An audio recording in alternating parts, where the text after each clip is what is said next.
Transmite las noticias a un ritmo vertiginoso, pero ojo, es capaz de frenar esa velocidad para mirar a su interior y buscar espiritualidad. La actualidad política y el reconocimiento del propio ser, dos facetas de un periodista exitoso. Hoy en Dímelo Tú, Ari Paluch.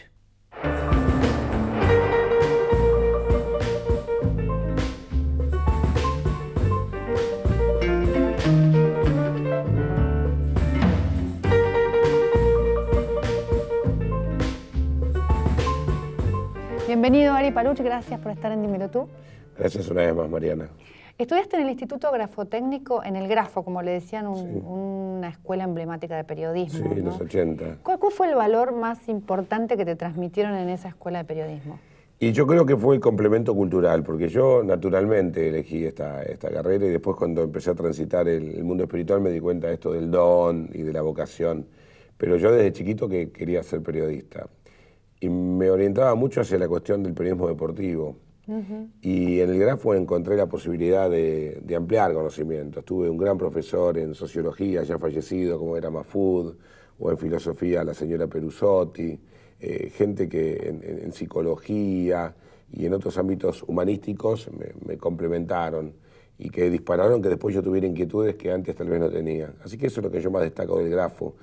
Yo no es que trabajé después gracias al Grafo, pero me ayudó ese bagaje cultural que era mucho menor cuando entré ahí que cuando salí, ¿no?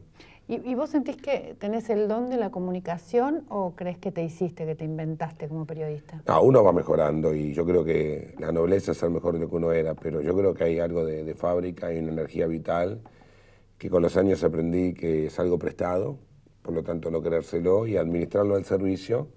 Y como consecuencia después te podrá ir bien, tendrás un mejor contrato, pero que estamos siendo siempre útiles para alguien, estamos al servicio, ¿no? Y yo antes no lo pensaba de esa manera, lo aprendí en los últimos años. ¿Cómo sentís los últimos ataques al periodismo por parte del gobierno nacional?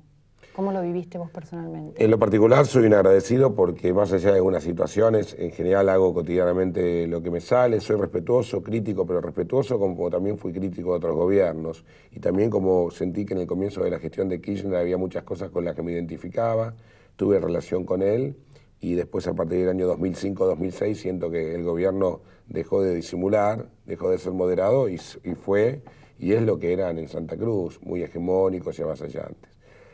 Yo creo que tiene que ver, llevándolo al espiritual, con el ego, con la imposibilidad de que el otro pueda tener razón, con la imposibilidad de aceptar errores, querer ganar a cualquier precio. Y tiene que ver con la inseguridad, ¿no? Entre la impotencia y la omnipotencia hay un tramo muy cortito. Entonces creo que es un error, porque Perón hace muchos años dijo alguna vez, con los diarios a favor perdimos elecciones y con los diarios en contra las ganamos. Muchas veces el hecho de querer tener la incondicionalidad de la prensa no te conduce a nada bueno. Hablas del ego, ¿no? Hablas como... Sí, yo... el ego es uno... Es un tema recurrente en mis 3 libros. Vamos a hablar de eso, sí, pero claro. Quiero seguir un poco hablando de vos como periodista. Sí.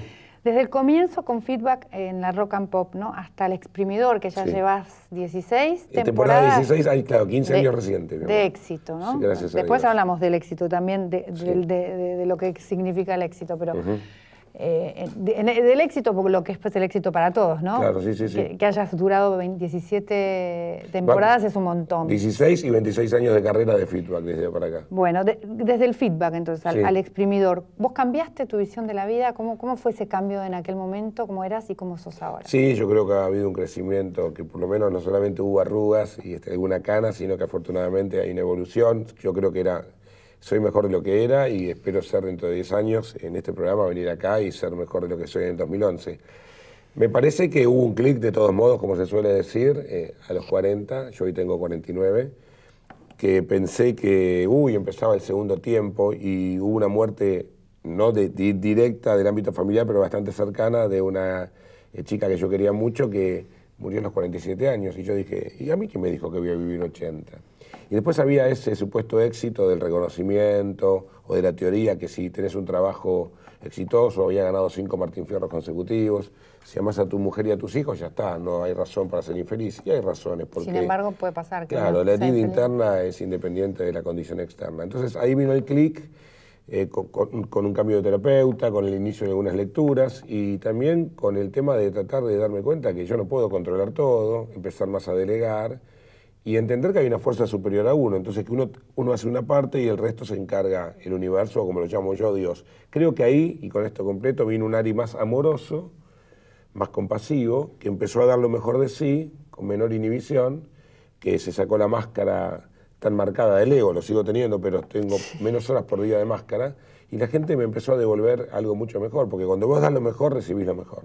Bueno, hablamos otra vez del ego, así que no, Sí. no puedo evadir ya Sí, el rumbo de por la favor. conversación. ¿Qué es el ego? Que lo nombras tanto y decís que uno tiene que de alguna manera diluirlo o trabajarlo, que no, no sea te doblegue, que no sea tan presente, ¿no? En cada cosa que uno hace. Claro, si vos fueras, nosotros somos seres espirituales que estamos viviendo una experiencia humana y creo que por años pensábamos, por lo menos muchos, que éramos seres humanos y que excepcionalmente algún místico vivió una experiencia espiritual y esto no es así.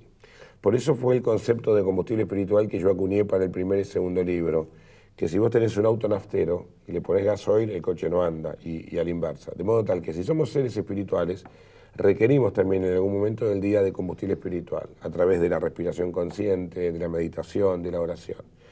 Pero aparte Dios nos ha dado el ego, y el ego es como un chico de 4 años. Pero el ego es como un vehículo que nos ha dado Dios para esta experiencia terrestre, porque si fuéramos 100% espirituales, acá duramos un minuto, y cuando somos 100% materiales la pasamos muy mal. Nosotros nos podemos identificar con quien nos ha dado la vida, con quien nos ha creado, llamarlo Dios, fuerza superior, universo, y nos podemos identificar con el falso ser. Ese es el ego.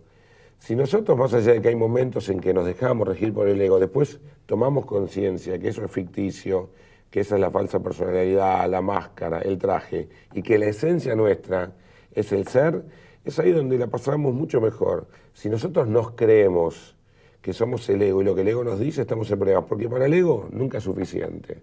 Y felicidad es saber cuándo es suficiente. Para el ego siempre hay alguien que tiene más que vos. Para el ego nunca hay que colaborar, siempre hay que competir. Y para el ego vos siempre tenés razón. Entonces se puede ser feliz de esa manera, ¿no? Uno siempre tiene razón. Siempre tenés razón, claro. Y el problema es el otro, como decía Sartre, el infierno son los otros. Eso es lo que puede estar pasándoles a los gobiernos, a los políticos, que creen realmente que ellos siempre tienen razón y no hay nada para Bueno, el ejemplo reciente pensar. fue que en vez de juzgar a los candidatos, juzgaron al electorado. Vos decís la elección de En la ciudad de Buenos Aires, se hicieron hacer nombres propios, pero hubo gente que es lógico que esté enojada, porque todos, el primer impulso es el resorte. El primer impulso es el enojo, pero después vos cuando tomás conciencia reparás el daño y si dijiste un disparate en caliente pedí disculpas, pero... Claro. Pero pedir disculpas yo no escuché, hace mucho que no escucho. No, y además incapacidad de admitir el error, porque cuando en el libro yo hablo del principio de admisión y permanencia, que no es el de que cuando éramos jóvenes íbamos a New York City y nos aplicaban en la discoteca admisión y permanencia, es que hasta que Mariana o Ari no admiten un problema, el problema permanece. Por admitirlo no desaparece, pero ya estás empezando a ser consciente y lo enfrentás. Así puede desaparecer por admitirlo. Claro, yo creo que sí, claro, yo creo que empieza a desaparecer. Claro, pero... bueno, porque uno empieza a trabajar para corregirlo. Ahora sí, si no, no se trabaja para corregirlo. Claro, bueno, el INDEC, por ejemplo, es un ejemplo, ¿no? Por supuesto, porque o sea, la negación, no se reconoce, la negación. No se reconoce. Lo que pasa es que hace años se dijo que se puede engañar a mucha gente por poco tiempo, que se puede engañar a poca gente por mucho tiempo, pero no se puede engañar a mucha gente mucho tiempo, todo el tiempo. Y estamos empezando a ver eso, ¿no? No sé, muchos estuvieron engañados mucho tiempo. Y es probable, o las alternativas adicionales no eran atractivas. Corriéndose al interior, este es tu nuevo libro. Sí. Antes nombraste El combustible espiritual 1 y 2. Sí, efectivamente. Este clic de meterte para adentro, de meterte en tu interior. Sí. ¿Te cambió también la forma de ver la actualidad, la forma de ver el mundo, la forma de contar las noticias? Sí, ¿sabes por qué, Mariana? Porque muchos piensan que un periodista se convierte en tibio si es espiritual, y yo creo que un periodista es más profundo si abreva la espiritualidad. Me permitió mayor capacidad de análisis, porque cuando yo hoy analizo por qué Palermo y Riquelme no pueden estar juntos, o por qué se da el fenómeno Messi, o por qué los políticos son tan egoístas, o el fenómeno Tinelli, para dar ejemplos masivos, no me quedo ya tanto hoy en los síntomas y voy más a las causas, viste, como la medicina oriental. Y yo creo que esto me permitió ser un poquito más sabio, no soy sabiondo, pero soy más sabio de lo que era, porque la sabiduría viene de adentro, el conocimiento viene de afuera. Ahora, cuando vos adquirís conocimiento y lo pasás por la conciencia, hay mayor sabiduría. Y yo creo que un periodista que puede tener contacto con una mayor sabiduría puede ser un mejor periodista